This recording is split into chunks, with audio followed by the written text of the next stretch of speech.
Sir, congratulations po sa pagkakatalaga sa inyo bilang bagong AFP Chief of Staff. Bilang bagong pinuno po ng AFP, ano po ang inyong command guidance sa mga miyembro ninyo? Yes, thank you for Yusek Rafi. The mandate of the AFP is to protect the people and secure the state.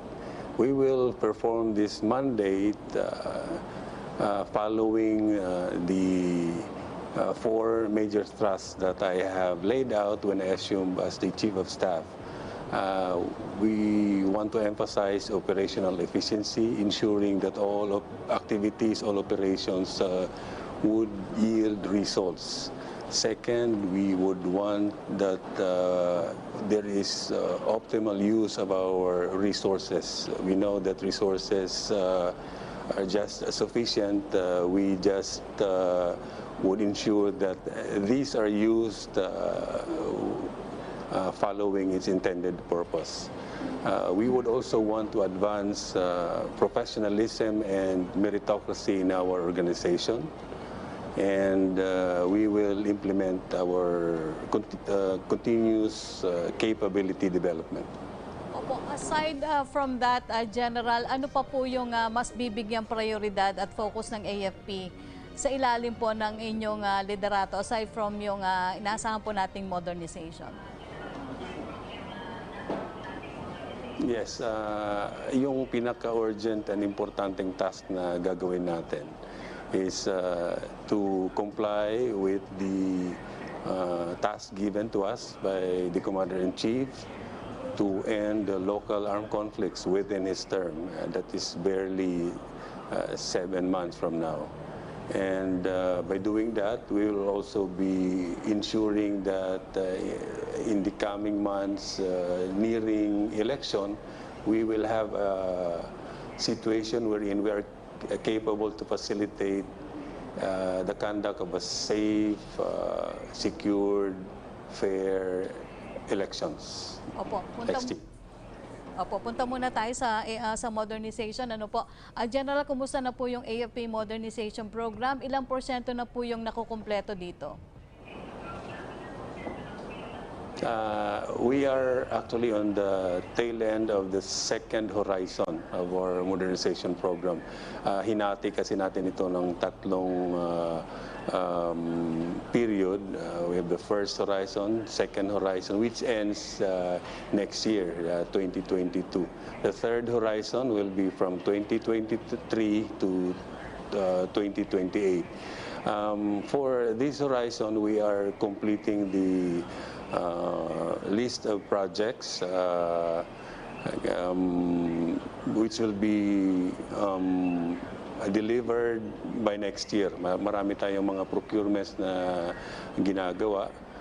Actually, itong second horizon is actually the transition from our internal security operations, yung capabilities natin.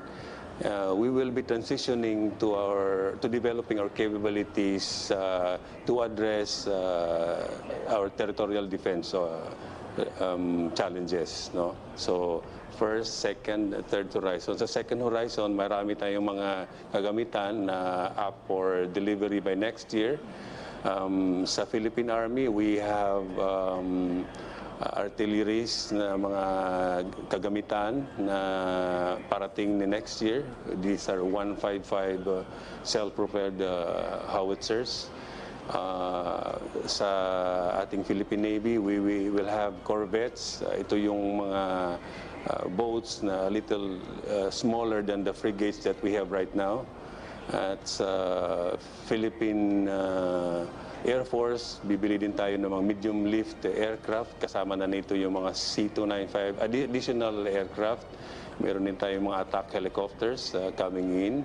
At madagdag ko na rin, sa Philippine Navy, we will be having submarines, missile systems, and itong communication na importante sa atin, C4I Star. There will be deliveries coming in. And sa Air Force, multi-role fighters ang ating ipoprocure within the second horizon. Opo. General, pag pinag-usapan po yung internal security operation, siyempre lagi po ang tinatanong dyan, paano daw po susupuin ng AFP ito pong terorismo at dito sa New People's Army, paano po wawakasan itong local communist armed conflict? Ano na daw po ang pinaka-update dito? Maganda na po ang ating campaign, no? Pag-implement sa ating campaign sa laban sa insurgency, laban sa terorismo. We are intent to comply, as I have said earlier, na magampanan yung inutos ni Presidente sa atin to end the local conflicts within his term. Right now, we are addressing the issues of insurgency together with the other government agencies. Yung nabuo na ang National Task Force, LCAC, na kasama na nga sa pag-issue ni Presidente ng Executive Order 70, kasama na natin ngayon ang iba't ibang agencies of government in addressing the problems that have caused this 52 years old na problema sa insurgensiya. Because they are now our partners, it gave us the focus, the time, the resources, the personnel that has been so much wanting in the past. Kasi nga kung maalala natin, bago nangyari itong EO70, our soldiers were our policemen, serve also as doctors, dentists, as engineers, as even teachers, no? Ito yung mga ginagawa more than our core function of war fighting. So kaya nung araw, hindi talaga nakafocus tayo to address the armed insurgents. Right now, nandyan na yung ibang agencies, the DILG, DSW, DPWH, TESDA, and all agencies, kasama na natin ngayon. So, dito na kami ngayon, the Armed Forces of the Philippines and the Philippine National Police is now focused in going after the armed group. And this setup has increased our successes. At exponentially, malaki na nang nabawas natin sa mga threats. And we are glad to report that out of the remaining guerrilla fronts, ilan na lang ang natitira. In fact, this year we have dismantled 20 guerrilla fronts. No?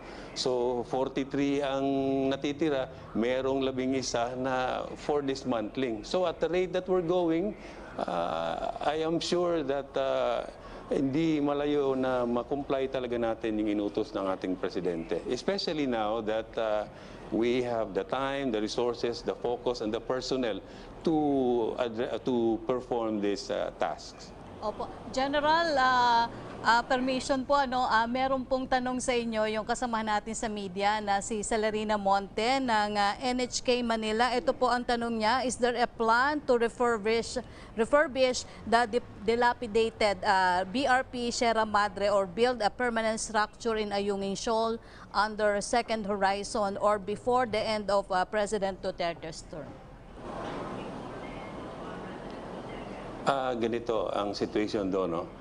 In Ayungin Shoal, we have our Navy boat there, LT-57, ang tawag nito BRP Sierra Madre. It has been there since 1999. And since then, we have considered it as a government post, a permanent government post, and it is manned by AFP personnel since 1999 hanggang ngayon. And considering that for the longest time nandun siya, subjected to the elements na nagkakaroon din ng nag-deteriorate. So, dahil may mga kasamahan tayong mga sundalo nandun, we have to also ensure that yung living conditions nila ay maayos. Kaya inayos natin yung tirahan nila doon sa barko na yon. Aside from reprovisioning, we provide supplies regularly And yan ginagawa ng ating mga forces under the Western Command. Nagpapadala ng mga tao din to replace kasi hindi naman pwedeng matagalan ang pagkadestino doon. So we have regular provisioning of supplies,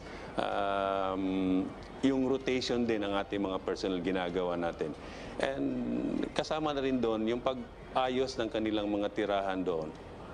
General, makakasiguro po ba yung taong bayan daw po na hindi makikiisa sa partisan politics ang mga miyembro ng Armed Forces of the Philippines? Yes, Yusek Raki, you can be assured that the public can be assured that as a professional organization, the Armed Forces will be non-partisan. We will perform our mandate of ensuring fair elections. Nagagawa na natin to in the past. No? We have proven that together with the Philippine National Police, the AFP is a dependable deputy of the COMELEC in ensuring that we have fair elections. Opo. General, ano naman daw po mga dapat na asahan sa nalalapit na selebrasyon ng 86th founding anniversary ng Armed Forces of the Philippines at paano nyo po ipagdiriwan ito sa gitna ng pandemya? Ang ating 86th anniversary, ang ating theme ay AFP at 86, kalasag ng Pilipino, kaagapay ng mamamayan, lalaban para sa kapayapaan, sa gisag ng kadakilaan. So we have gone this for 86 years already, and we will celebrate, although considering the times, we will have a simple celebration. And this celebration will be focused towards honoring our men and women of the armed forces who, most especially those assigned in the far-flung detachments of our outposts. Kasi sabi ko naman noon na the armed forces of the Philippines, the Philippine Army, the Philippine Navy, the Philippine Air Force is not confined here in the headquarters. It is out there where our soldiers, our sailors, our airmen are deployed sa mga malalayong lugar. So that is the intent of the celebration. We make sure that the heroism and the professionalism of our soldiers will be recognized. Panghuli na lang, General, ano na po ang partisipasyon ng Armed Forces of the Philippines para suportahan ang ating National Vaccination Days ng pamahalaan na nagsimula po ngayong araw? Yes, kami ay na-task ng ating national government to be a partner in ensuring that we're able to contribute to the national vaccination effort. No? Ang mga ginagawa natin ay meron tayong mga liaison teams in the different areas of the country. We have mobilized our personnel from the Army, the Navy, and the Air Force, coordinating with the other agencies of government para ma-implement talaga natin yung pagpabakuna ng ating mga kababayan. We have also created within the AFP units vaccine action teams. Sila ay binubuo para madideploy sa mga iba't ibang lugar kung saan kailangan. And we have also put on alert our equipment. We have our air assets, ang ating mga kagamitan for transport of the vaccines are being readied so that when needed, agad-agad natin silang ma-deploy. Opo. Daghang salamat po, Chief of Staff Lieutenant General Andres Centino ng Armed Forces of the Philippines. Congratulations po ulit, General. Maraming salamat ulit, Yusek Raki. Tumungo naman tayo sa lungsod ng Marikina kung saan formal na binuksan ang 3 araw na bayanihan bakunahan vaccine drive. Nakatutok doon si Luisa Erispe. Luisa?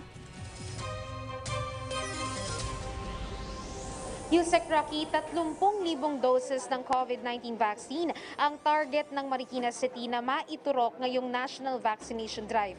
Kumpiyansa naman ng LGU na maaabot ito ng lungsod. Umarangkada na sa Marikina City ngayong araw ang National Vaccination Drive na isinasagawa ngayon sa buong bansa. Marami ang pumila para magpabakuna dahil tumatanggap ng mga walk-in vaccinees ang lungsod. Halos mapuno ang Marikina Sports Center. Mayroong mga senior citizens, workers at meron din mga batang nasa edad 12 to 17 years old na kasama ang kanilang mga magulang. Ayon kay Marikina City Mayor Marcy Teodoro, kumpiyansa sila na maaabot ng 10,000 target sa Marikina City ngayong araw at 30,000 nga sa buong 3 araw ng vaccination drive. Bukod kasi sa mga taga Marikina, tumatanggap din sila ng mga magpapabakuna mula sa mga taga-ibang lungsod. Ang iniingatan lang nila ay baka may makasingit na mga magpapa-booster shot. Kaya ang ginagawa nila ay hiniwalay nila ang para sa mga magpapa-booster shot at para sa mga magpapa-first dose. Ichinecheck din sa tulong ng DICT kung bakunado na nga ba ang individual bago sila bigyan ng first dose. Samantala dumating naman si Health Secretary Francisco Duque III dito sa Marikina City para pangunahan nga ang vaccination drive. Siya mismo ang nagturok sa ilang mga bata na nasa edad 12 to 17 years old. Ipinaliwanag din niya sa mga magpapabakuna ang importansya ng bakuna lalo na at may banta ng Omicron variant. Ayon kay Duque, kung napatunayan na epektibo ang antidote sa iba pang variant, isa rin ito sa solusyon para maiwasang lumaganap pa ang panibagong variant sa bansa. Sa ngayon naman, anya, wala pang konkretong pag-aaral kung gaano nga ba kabagsik ang Omicron variant. Pero pinag-uusapan na ng Interagency Task Force kung ibabalik na nga ba ang paggamit ng face shield bilang pandagdag proteksyon. Pero kinumpirma naman ni Health Secretary Duque na sa ngayon wala pang kumpirmadong kaso ng Omicron variant sa Pilipinas at tuloy-tuloy naman ang sequencing na ginagawa ng Philippine Genome Center para matukoy kung may nakapasok ng bagong variant sa Pilipinas. Yusek Rocky, dito naman sa Marikina Sports Center ay magtutuloy-tuloy nga ang pagbabakuna nila ng first dose para nga sa National Vaccination Drive. 10,000 ang target ngayong araw at hanggang December 1 ay tig sa 10,000 para nga maabot itong 30,000. At Pfizer vaccine naman ang ginagamit na bakuna para nga dito sa Marikina City. At yan na muna ang latest mula rito sa Marikina. Balik muna sa iyo, Yusek Rocky. Maraming salamat sa iyo, Luisa Erispe. Silipin na po natin ang pinakahuling tala ng COVID-19 sa bansa. Base sa ulat ng Department of Health kahapon, nadagdagan lang ng 838 ang mga bagong nahawahan ng COVID sa Pilipinas. Sa kabuuan ay umabot na yan sa 2,831,807 total cases. 1,270 naman po ang mga bagong gumaling mula sa sakit para sa kabuuang 2,766,816 recoveries. Habang 48,361 ang total deaths naman ang naitala matapos madagdagan kahapon ang mga nasawi ng 156. 0.6% ng total cases sa bansa ang kasalukuyang pang nagpapagaling o katumbas ng 16,630 active cases. Sa ilalim ng Bakunahan Bayanihan National Vaccination Days ang pamahalaan, nasa 9 na milyong Pilipino po ang target mabakunahan laban sa COVID-19. Pero sa ilang lalawigan gaya po ng Lanao del Sur, mataas pa rin umano ang vaccine hesitancy. Kaugnay niya makakausap po natin si Lanao del Sur Governor Mamintal Adyong Jr. Good morning po, Governor. Good morning sa TV4. Good morning. Governor, ano po yung latest count natin sa mga bakunado na sa Lanao del Sur at ilang porsyento naman po yung eligible population dyan? Actually, no, sakit mga aminin, pero nasa 8.7 or 60,500 lamang ang nabakunahan. Kaya medyo sa ngayon, nasa field na yung mga health workers natin para sa national vaccination at sana yung mga tao magpabakuna na rin. Po, sabi nyo nga po nasa pila na, pero ano daw po yung possible side effects daw po ang numero unong ikinatatakot ng mga kababayan natin sa Lanao del Sur, Governor, kaya ayaw nila magpabakuna? O ano po ang ginagawa ang paraan ng provincial LGU para po hikayatin sila? Sa ngayon, no, kasi yung mga tao, nakikinig at naririnig nila yung mga fake news. Kaya ayaw talaga nilang magpabakuna. Lalong-lalo na, ang dami nilang sinasabi kasi mamamatay daw or ano mangyayari after 2 years. Kaya nahihirapan kaming mag-convince sa mga tao. Pero ngayon, ang ginagawa natin ngayon, dahil sa national vaccine, ilang araw pa bago ang national vaccine, nagpalagay na tayo ng mga maraming harp para maniwala yung tao, mahikayat yung tao na magpabakuna, safe yung ating bakuna at halal. Kaya ang BARM din, yung mga ibang munisipyo bayan natin, nagbigay natin ng incentive para sa hindi magpapabakuna, magbibigay ng mga 5 hanggang 10 kilo bigas para sa ating mga kababayan, may kahit lang silang magpabakuna sa mga susunod na mga araw. Opo. Pero sa supply po ng bakuna at sa iba pang ancillary supplies gaya po ng syringe ay hindi naman po ba kayo nagkukulang, Governor? Hindi naman nakukulang. Kaya nga yung mga supply natin ngayon nasa 101,000 ang available na bakuna natin at tuloy pa rin dumarating yung mga vaccine natin na nanggagaling sa National IATF. At yun yung mga syringe, meron nang available. Wala ko tayong problema sa supplies. Yung mga kababayan na lang natin na kailangan kumbinsihin para magpabakuna. Opo. Governor, ilang po ba yung target ninyo mabakunahan sa loob ng 3 araw na bayanihan bakunahan na nagsimula po ngayong araw? Yung target natin, yung target natin is 300,000.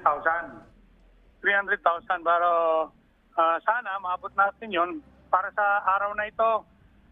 Gusto natin umabot tayo ng 100 pero sana maabot natin yon at kami ng ating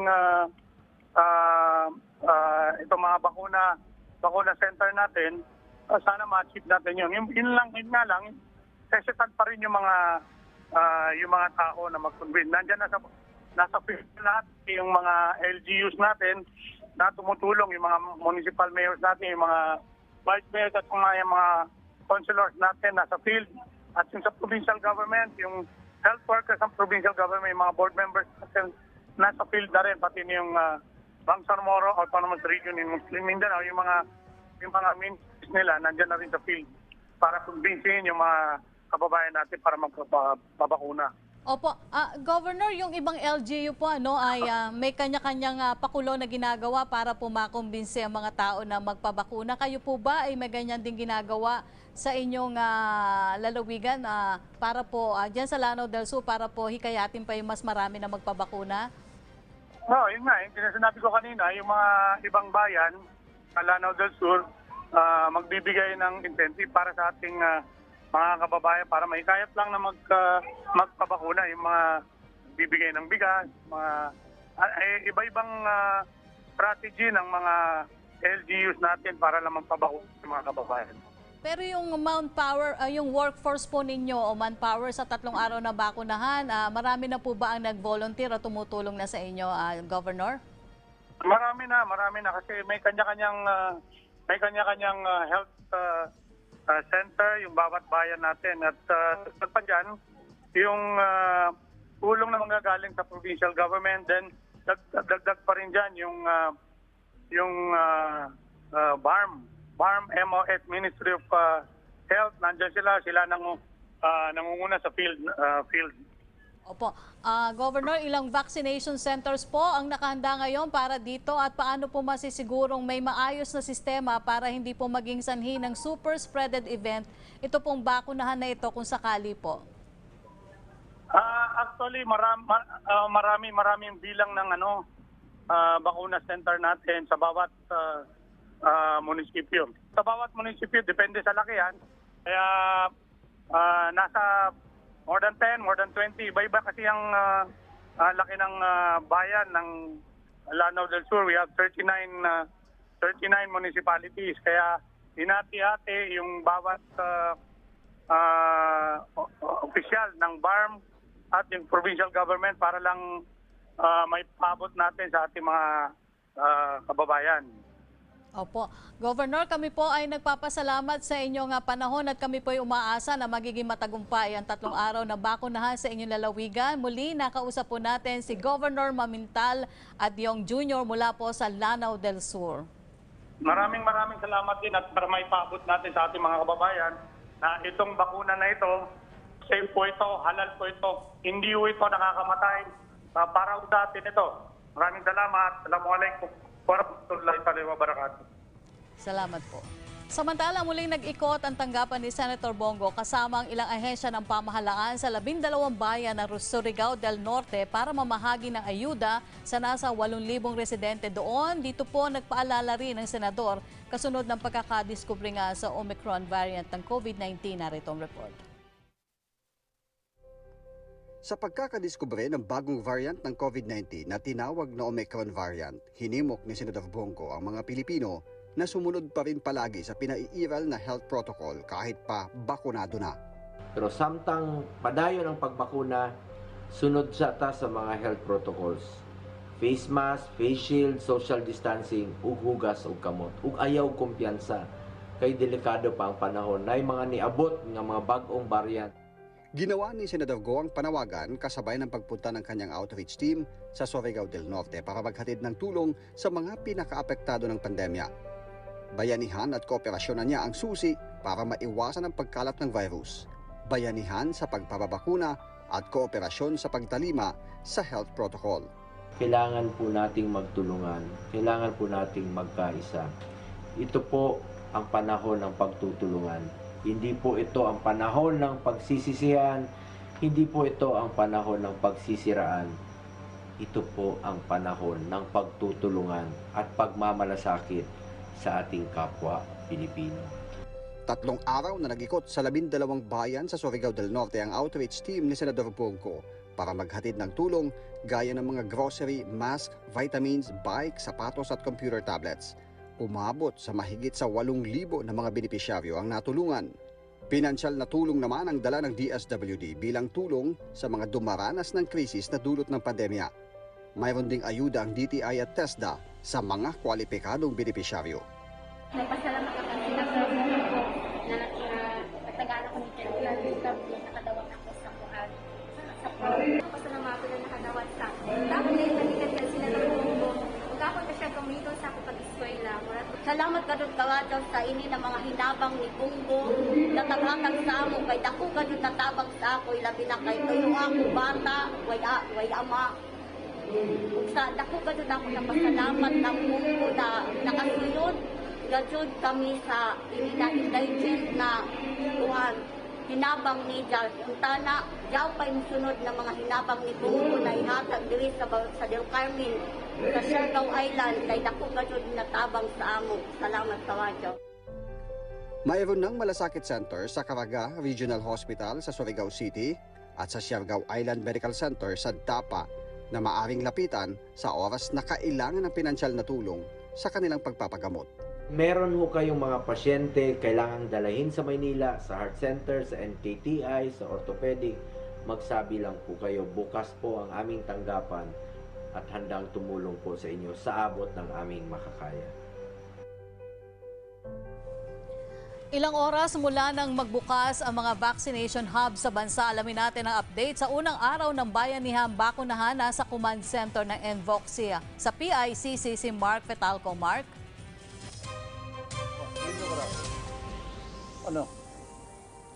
Yusek Rocky, nakamonitor nga ang iba't ibang ahensya dito sa command center, dito sa may PICC para sa nangyayaring bayanihan bakunahan ng National Vaccination Days simula ngayong araw. Ayon kay National Vaccination Operations Center Chairperson Yusek Kabutahe, aabot sa 8,000 ang vaccination center na nagbabakuna para sa target na 9 million individuals. Lahat ng datos o mga numero na manggagaling sa mga vaccination sites ay mapupunta dito sa Operation Center. Mamayang alas 12 ng tanghali, inaasahan maglalabas ng unang update ang ENVO kung ilan na ang nababakunahan sa bansa. Habang sa 4 p.m. naman ang next schedule at ang huli ay mamayang 8 p.m. Maaari din makita ang National COVID Vaccination Dashboard Board sa DOH website. As of November 27, nasa 35 million ang fully vaccinated sa bansa at bago matapos ang taon, umaasa ang pamahalaan na makakamit ang 54 na milyong bakunadong Pilipino o katumbas ng 70% ng target population. Kaugnay niyan ay tinakda ng pamahalaan ang second round ng bayanihan bakunahan sa December 15 hanggang 17. Sa ngayon ay abala pa nga DZKI ang iba't ibang agencies dito sa command center sa PICC at nandito rin maging ang PNP, DICT, DILG, FDA at National Task Force at ang National Vaccination Operations Center. Kaya actually, DZKI, andito rin po. Makakasama natin ngayon si NTF Chief Implementer at Vaccine Czar Secretary Carlito Galvez na kasalukuyan nga po nag-i-inspeksyon. Ayan, kasama po natin ngayon si Secretary Galvez. Good morning po. Good morning. Magandang good noon sa atin lahat. Sec, una po ay, kamusta po, ano po yung assessment natin sa nangyaring National Vaccination Day dito po sa buong bansa? Sa initial report, nakita natin dinadagsanan ng mga tao yung mga bakunahan. Yung isang report natin dito sa bandang area ng Pangasinan, talagang pinakita sa akin ang haba na napila. In-expect namin talaga karamihan sa mga LGU nung nagkakaroon sila ng countdown, very excited sila. Ang panawagan nga natin yung sa lahat ng mga tao na wala pang bakuna, magpapakuna na tayo dahil kasi nakikita natin na nandito na sa Europe ang Omicron. Normally, very eminent yan, talagang hindi natin maiwasan. We can delay only for 2 months or 1 month. Kaya kailangan natin na talagang magpapakuna na tayo. Nakita namin talaga ang solusyon dito sa pandemya ay bakuna at disiplina. Sec, ang target po natin ay 9 million for 3 days. May nakita po ba tayong challenges so far ngayon? Sa ngayon, nakita natin it's going smoothly and hopefully may mga numbers na kami nakukuha and we are very confident na kaya natin yung 3 million a day. And we are very, very hopeful.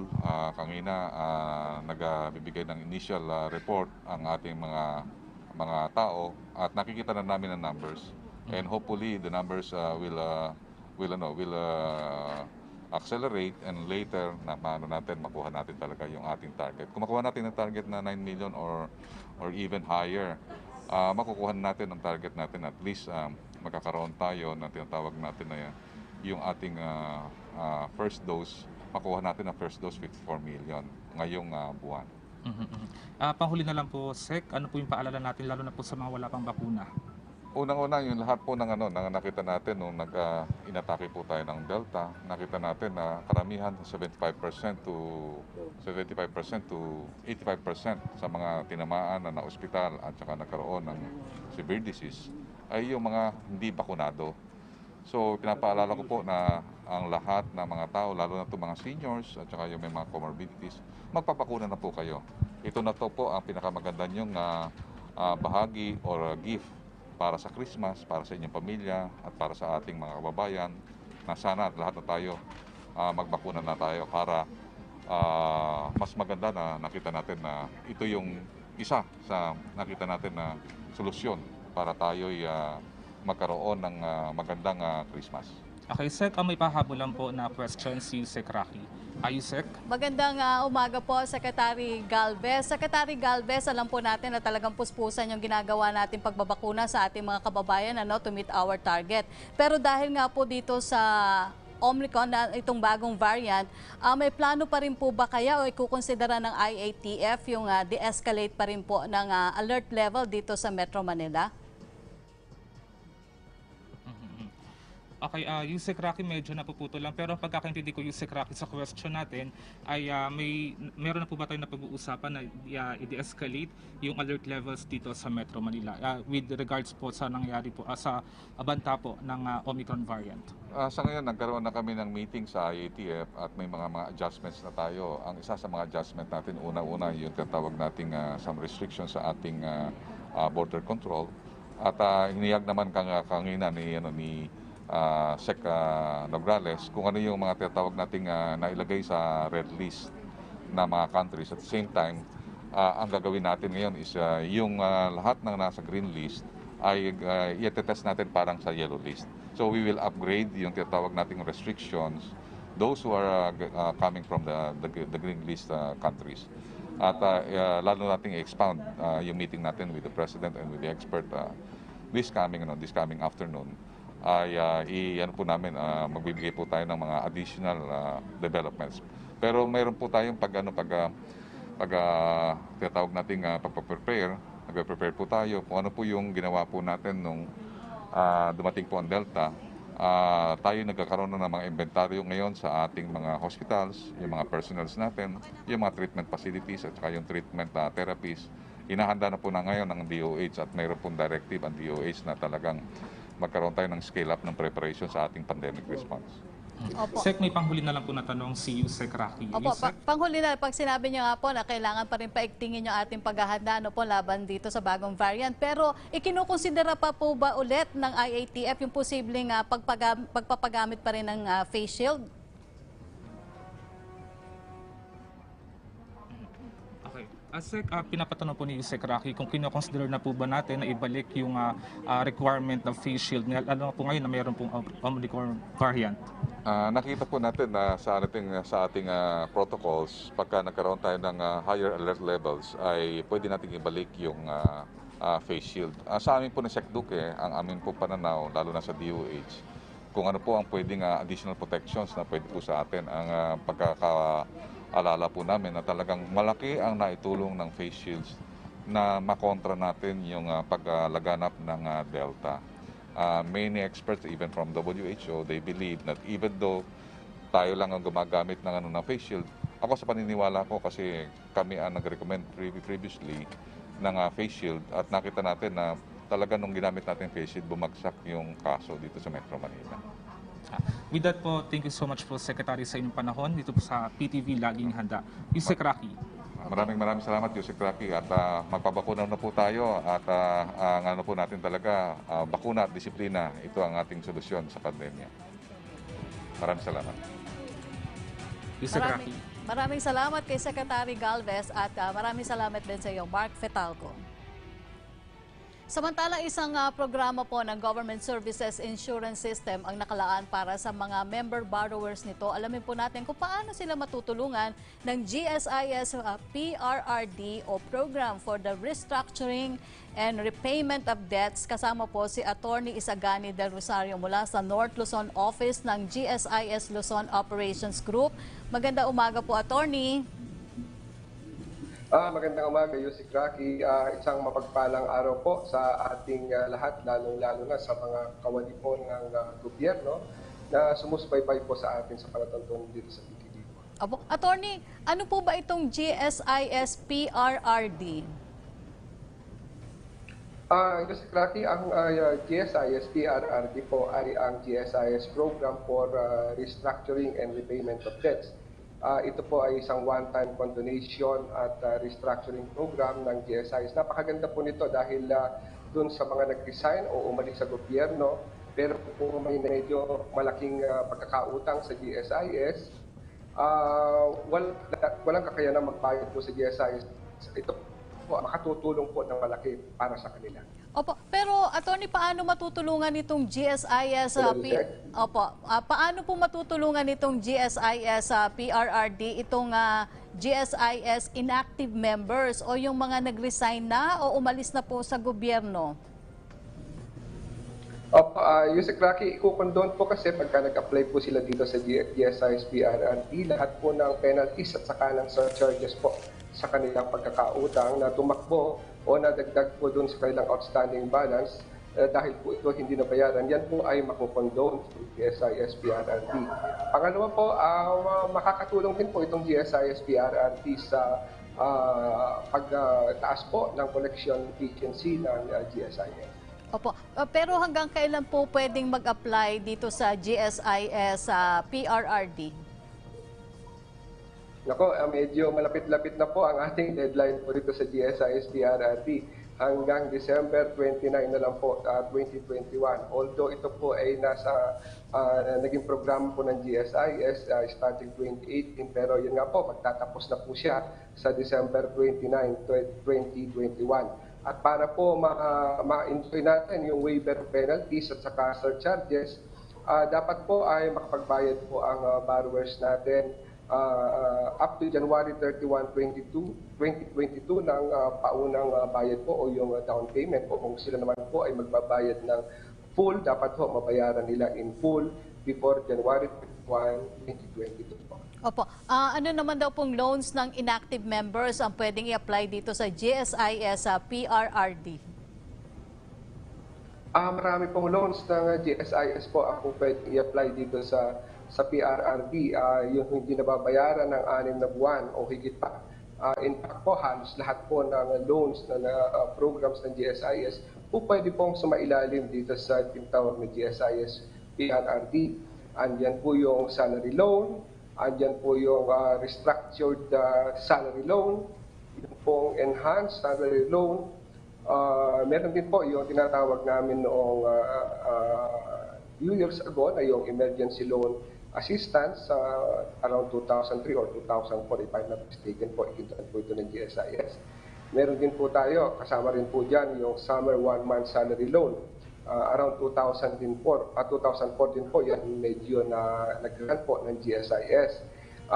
Members cash advance o yung e-card cash advance po na tinatawag, initially po yan, 5,000 po iginat ng GSIS at nung nag-renew po sila, naging 10,000 na po siya. Yun pong console loan o yung enhanced console loan na dati po ay salary loan din po yan, kasama yan. Emergency loan po, kasama din po yan sa PRRD. Yung home emergency loan program po, yung HELP na tinatawag na igintan po sa mga apektado ng Typhoon Yolanda a few years ago. Yung pong hindi nakabayad doon, kasama rin po yan dito sa GSIS PRRD. Yun pong study now, pay later program, kasama po yan, provided na hindi po sila nag-avail ng condonation program noong 2014. Kasi kung atin pong matatandaan, noong 2014 po, nag-grant po ang GSIS ng restructuring program din po dito sa study ng pay later at saka yung fly fund. And then yung pong educational assistance loan, kasama din po ito, yung stock purchase loan, yung policy loan, at yung huli po, yung bagong-bago naming programa, yung hindi po nakakabayad dito, yung GSIS Financial Assistance Loan. Lahat po ito kasama po dito sa GSIS PRR. Opo. Dito nga po sa GSIS PRRD, paano naman daw po babayaran ang outstanding loan balance? Maaari pong bayaran ang outstanding loan obligation po, either mag-down po sila or pwede rin po yung kung may kakayanan din naman sila, bayaran nila yung buo. So ang minimum po ay 10%, pwede po yan dagdagan, depende po sa kakayanan ng ating empleyado or ng borrower ng GSIS. At pagkatapos po, i-restructure po ang natitirang balanse based po sa terms and conditions po ng ating programa. Pero attorney, gaano po katagal babayaran ang balance ng utang sa GSIS sa PRRD? Pwede po yung sikrakin na ito ay mas maikli, pero ang maximum po period natin is hanggang 3 taon po. Opo, ito yung talagang laging tinatanong, ano po ang documentary requirements para po makapag-avail ng GSIS PRRD? Nako, simpleng-simple rin po ang documentary requirements. Yun lang pong application at saka 2 ID po na may kasamang naka-indicate po ron yung date of birth po ng ating borrower. Yun po sa ID po, pwede pong yun lahat po ng government-issued IDs, ino-honor po namin sa GSIS. Example po dyan, yung office ID, yung driver's license po, yung PRC ID. Pwede rin po yan. Senior Citizens ID, and even yung sa 4-piece po o yung sa NBI clearance at saka yun pong passport po pwede po provided yun po ay within the validity period. So basically po lahat po ng IDs na ini-issue po ng gobyerno po pwede po yan gamitin para suporta po o pang-support dito sa application natin sa PRRD. Okay, maraming salamat po sa inyong impormasyon. Muli nakasama natin si Attorney Isagani Del Rosario mula po sa GSIS Luzon Operations Group. Salamat po, Attorney. Marami pong salamat at mabuhay po tayong lahat. Para magbigay naman po ng klarifikasyon sa pagbiyahe ng ating mga kababayang OFW mula sa mga teritoryong kinakitaan ng bagong Omicron variant, makakausap po natin si OWA Administrator Attorney Hans Leo Kakdak. Magandang umaga po, Attorney. Magandang umaga, Yusek, at sa inyong mga tagapakinig, tagapanood. Magandang umaga po. Opo, Attorney, nagkaroon po ng kalituhan itong weekend tungkol sa mga flights po mula Hong Kong. Ano po ba ang kasalukuyang sitwasyon ngayon? Maari pa bang umuwi ang mga Pilipino pabalik ng Pilipinas, lalo na po magpapasko na kasi? Okay, gusto ko lang maiulat yung kapasyahan ng IATF kahapon. Nagkaroon ng emergency meeting kahapon ng IATF. And ang decision is as follows. Una, of course, ayon sa ating green, yellow, and red listing ng mga countries na pinanggagalingan ng ating mga OFWs, yung protocols, bunsod ng Omicron variant, yung protocols ina-apply natin sa mga green listed countries, higit kumulang mga 30 plus countries yan sa pangkasalukuyan, ay ang i-apply muna nating protocols ay kahalintulad ng yellow listed countries, which is yung mga countries na wala sa green list, yun yung mga yellow list. Mas marami yun. So, in other words, mas simple, Yusek, whether green listed or yellow listed country, ang quarantine protocol ay isa lamang, which means as follows. Una, kapag fully vaccinated yung OFW na pauwi, green or yellow listed, ang hotel quarantine ay magiging 3 days at sa ikatlong araw ay magkakaroon ng swab testing, at kung negative yung OFW at siya ay merong negative PCR test result, pwede na siyang lumabas at magpatuloy na lamang ng kanyang kwarantina sa kanyang home LGU. Okay.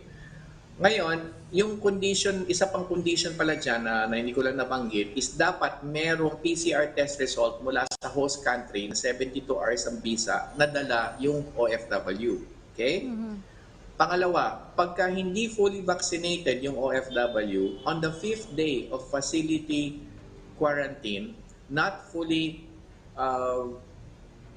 vaccinated, ay magkakaroon naman ng swab testing on the 7th day of stay sa quarantine facility. So pagka negative naman ang test result, ay pwede na siyang lumabas. So ulitin ko lang, sa fully vaccinated na pauwi, ang tanong ay whether or not meron ba siyang swab test result na dala from the host country. If yes, pagdating dito sa Pilipinas, 3-day quarantine, and on the 3rd day of quarantine is a swab test, at kung negative ang resulta, pwede nang umuwi. Kapag wala siyang swab test result, fully vaccinated, ang swab test ay magiging sa panlimang araw, at kung may resulta na negative, pwede na siyang umuwi. Kapag hindi fully vaccinated, 7 days sa pang-7 araw sa quarantine facility, at may swab test at isa-swab siya, at pwede na siyang umuwi kapag meron na siyang swab test result. Ang Hong Kong, doon sa tanong ninyo, ay dito mapapaloob sa proseso na ito. So, kapag fully vaccinated, depende kung may swab test on the 3rd or the 5th day, ay isa-swab siya, at kung pwede nang umuwi ay makakauwi na siya. Kung hindi fully vaccinated mula sa Hong Kong, ay 7 days sa quarantine, and then sa pang-7 araw sa swab test, at kung negative ay pwede na siyang umuwi. Opo. Attorney, paano naman natin masisiguro na ligtas ang mga OFWs na kababayan natin sa Hong Kong, pati na rin sa mga African countries na may presensya ngayon ng Omicron variant? Okay. Pwede ko lang pag-usapan din yung mga African countries kasi iba namang level yon. Decision ng IATF na mag-impose ng travel ban sa 7 African countries. Ito yung mga nakarang araw na. It took effect last Saturday. Pero ang desisyon kahapon ay nagdagdag ng 7 pang bansa sa Europa dito sa travel ban. Ngayon, ang kailangan ko lang banggitin dito sa travel ban, merong transition period. Doon sa Africa, applicable na yung travel ban kasi nung isang araw pa yung dineclare. Pero dito sa 7 bansa sa Europa, Austria, Czech Republic, Hungary, Netherlands, Switzerland, Belgium, and Italy, kapag ang OFW ay nakarating na sa Pilipinas as of Sunday, then yung dating protocol ang mag-a-apply sa kanya, which is yung 3 to 5 day period na nabanggit ko kung yellow listed yung country niya. So, kailangan lang i-emphasize dito, may travel ban. Doon sa 7 bansa mula sa Africa, South Africa, Botswana, Namibia, Zimbabwe, Lesotho, Eswatini at Mozambique. At pati na rin yung 7 European countries na nabanggit ko. Ngayon, paano natin masisiguro na hindi pumasok ang Omicron variant? Well, ito na nga yung itinalagang quarantine process. Travel ban for the 14 countries, and then stringent quarantine process, more stringent quarantine process dahil yung green list ay ilalagay na, yung protocol ng green list ay ilalagay na sa yellow listed protocols. So hindi, kasi sa ngayon, bago nangyari ito, Yusek, yung green list kasi katulad ng Saudi OFWs, paglapag sa Pilipinas at may dalang PCR test result, pwede nang umuwi. Opo. Pero ngayon, ang applicable ngayon sa green listed country na katulad ng Saudi, yung mga Saudi OFWs, kailangan manatili muna sa hotel quarantine facility courtesy of DOLE OWA and the interagency effort. Tapos, isa-swab test sila on the 3rd day kung fully vaccinated, at kung negative ang PCR nila, ay pwede na sila umuwi. Opo. Attorney, ang tanong po dito kung sagot daw po ng OWA ang swab test from origin country, kung OFW yung uuwi. Sa swab test Hindi po sagot ng OWA. Ang mangyayari na lang po dyan, kung hindi kakayanin ng OFW yung kanyang swab testing sa abroad, umuwi na lang po siya, at ang mangyayari po niyan ay imbis na swab testing on the 3rd day sa quarantine facility, on the 5th day siya itetest. So 2 araw lang ang pagkakaiba. Opo. On the 5th, kung wala siyang PCR test result mula sa abroad, na 72 hours ang visa, ay isa-swab test na lang siya on the 5th day of quarantine dito sa Pilipinas, at pag negative ang result, pwede na siya umuwi. So, more or less, kung 24 hours ang labas ng resulta, swab test result, on the 6th day siya makaka-uwi. Opo. Pero maaari pa naman po tayo mag-deploy ng mga OFW sa mga bansang may travel ban ngayon? Yes, of course. Wala na yung itong mga ITF resolutions yesterday, wala naman epekto to sa deployment to sa mga outbound. Ito ay particular lamang sa mga inbound passengers. Of course, not just OFWs but inbound passengers, which means overseas Filipinos who are not OFWs, as well as foreigners who come into our country. Okay, kami po ay nagpapasalamat sa inyong mga paglilinaw. OWA Administrator Hans Leo Kakdak. Mabuhay po kayo, Attorney. Salamat, Yusek, at pagdasal po natin ng isa't isa. Salamat po. Maraming salamat din po sa inyong walang sawang pagsuporta sa aming programa. Muli ang aming paalala na magpabakuna para sa isang masayang Kapaskuhan, lalo na 26 days na lamang po at Pasko na.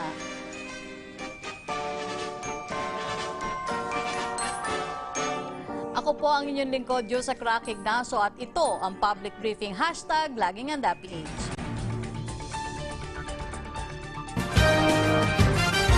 PCOO Media Briefings, laging handa live sa RPN-DZKI Special Coverage.